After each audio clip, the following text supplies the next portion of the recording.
Hello, everyone. Paul Spiteri, founder and CEO of the Lending Practice, here with David Hobbs, and we're back with another Lending Practice Minute, or 10 minutes maybe. David and I last week attended the LSTA Operations Conference in Philadelphia, which was great for us to attend. We saw a lot of old friends. As some of you on LinkedIn can see, we had a little reunion of our former employer, which was great. And just to see so many friends and colleagues, partners, emerging partners, David, like new players to the space. It was great. So it was, one day, but really packed with a lot of good information and good discussions that we had. But David and I want to talk to you a little bit about just our observations about the conference, some of the topics, the themes, and maybe conversations we had.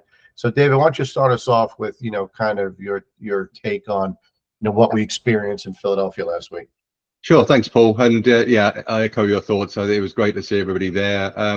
For me, there was kind of a positive and a negative, a yin and a yang, if you like, to the actual conference itself. On the positive side, I think there was an overwhelming sense of collaboration, to want to work together, to move the market forward, to bring operational process, end-to-end processes, to really look at transforming those, which was great. The flip side of that was a lot of the topics that were being discussed were exactly the same topics as were being discussed 5 years ago, maybe even longer. So that in itself was, I think, is a challenge. But the overwhelming good news is that with the new innovation that's going on, then there was a real sense of true innovation being developed by a number of new vendors as well in the market. I believe this is a real once-in-a-lifetime opportunity for the market to seize that initiative and to really transform the business. And I'm looking forward to engaging with as many of the parties as we can to see how we can assist them in this transformation, because it's not a small undertaking. This is going to be a huge piece of work, but it's going to be so rewarding to get there, whether it be through the digitalization of data, which is obviously the real hot topic at the moment. But with all the new tools and new vendors that are out there, there is a real opportunity. But as you and I know, Paul, having all the flashy new toys, they won't work unless you have a robust process and operating model to support that. And I think that's where we can certainly assist. And obviously the big challenge as well for a number of the parties out there is having the time and the resources available to do this transformation effectively. And again, I think that's certainly an area where we can add some real value with the level of experience that we've had. So, as I said, some positives and negatives, but overall, I think a positive experience in seeing that there is a genuine desire out there for innovation. What do you think, Paul? Well said, David. I think that it's funny. I've attended many conferences like this in my career in this space, and I kind of, David, arrived back to the same place, mentally with our business. First of all, I mean, when you look around the lending space, between the banks, the buy side, the software providers, the LSTA, legal, there's so much brain power around this business, right? This is a sophisticated, somewhat complex industry we serve.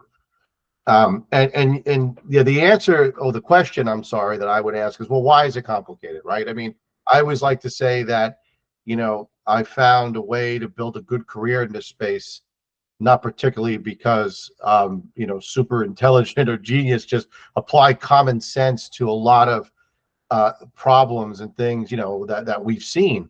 But here is, I think, the challenge we have is the underlying asset, the product, the loan is the issue. I always use the term, David, of like, you've gone fishing, I've gone fishing, when you bring a fish on, trying to hold on to it, doesn't sit in your hands easily. It's like a loan. It kind of constantly changes, slips, slides, and falls off because the product itself isn't set in stone, like when we trade stocks or bonds or mutual funds. And when you have the underlying asset that is so diverse, it's hard to wrap processes around. And when we sat through some of these sessions last week, I mean, the first session was like a reintro masterclass of what a syndicated loan was. And I said to myself, well, God, the people in this room, I sure hope nobody's learning anything for the first time, because this is kind of, like blocking and tackling. But, it went to then talk about, they simulated a trade and how the 30 or 40 days to get it settled in the back. And it was actually, I have to say, the most clever presentation I ever saw at an LSTA conference. I of course, like a little bit of humor. We met a gentleman, Bradley from Barclays, who I thought he was an actor at first. He was so good.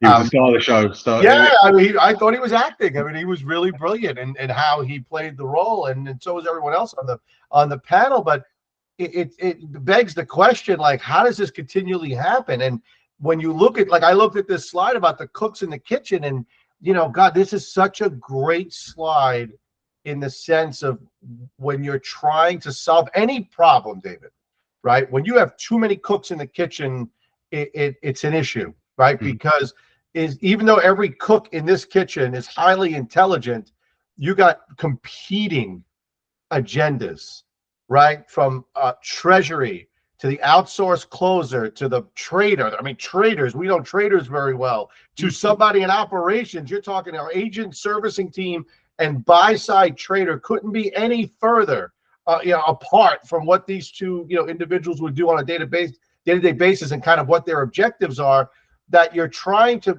bring process and technology to support a process to keep all of these cooks in the kitchen happy. We listening and the problems, like you said, David, the yin and the yang. Yeah. I've been in this business since 2001, and when we were IQ Financial, we're talking about trying to solve this problem with a couple of clouds and a slide, right? And it's perpetually unsolved. Now, I think that there are good things happening that could change that, right? Versana, who we have a lot of hope and faith in the sense that they could get it right. They're backed by the big sell side banks. There's a lot of money, a lot of brain power going into that. We know people we've worked with there. We have a lot of respect for technology-wise. There's CTO, knows his stuff. So it's got great momentum, but right, it needs so much to fall in place in terms of getting the buy side to buy, no pun intended, buy into it, to get their customers, right? Our customers, the big sell side shops, to implement the technology effectively, right? I mean, that's where, David, we come in. We'll help with that because we have the expertise to do that for our customers, and we'll play a role in that because this ecosystem needs lots of people contributing, right, to make it successful. But at the end of the day, I was thinking about it. I actually was chatting with a buy side kind of front office guy who I met at my daughter's volleyball leagues, quite honestly, and we talked a little bit about it. And he said, yeah, beside the buy side having to adopt to Versana, it's the outsourced kind of groups like Ultradamus and others that a lot of these buy side shops outsource their operations to. They have to get on board with this. Their technology has to adapt it, because then you need the entire market, right? And this market, David, consists of banks, hedge funds, asset managers, insurance companies, anybody who wants to buy a loan as an investment. Mm-hmm. And that group is much bigger than when you and I first started in this business in the early 2000s. So anyhow, I'm bullish on the effort. I think, Versana, and there's some other technologies and things you can see trying to emerge. I mean, people talk a little bit about AI. I even no AI situation, David's jumped out and bit me in the nose that, wow, this is going to change our industry. I don't see it yet. I'm not saying it won't happen, but there's nothing there at the moment. I think that the efforts are there. People want to make this better. But the only thing I will say, and I looked at this slide this morning when I was thinking about this, saying there's a lot of cooks in the kitchen. A lot of things have to fall in place. There's a lot of competing agendas, whether it's the people in this slide, the vendors who provide software, the hooks from Versana. You got S&P, who's got a big stake in this with all their components around, Wall Street office and ClearPar on the buy side. There's so many moving parts. that I hope that there's some way to bring this together effectively, for the market. It'll be interesting to see, David. We'll keep our eye on this. We're happy to talk about our customers, in respect to making this work. Listen, we're all for getting this done, but it's got to be done effectively and somewhat strategically. Absolutely. As always, wise words, Paul. But again, just to echo that, that the desire is there. Now, the rubber hits the road, and now is the best opportunity, I think, for everybody to really, embrace the innovation that's out there. And as I said, we're here to help, and we have that knowledge and expertise to really make that major change and improvement and transformation of your operating business. So thanks again for your time, Paul, and we look forward to seeing the feedback to today's video, and we'll be hearing from you soon. Thanks a lot. Thanks, David.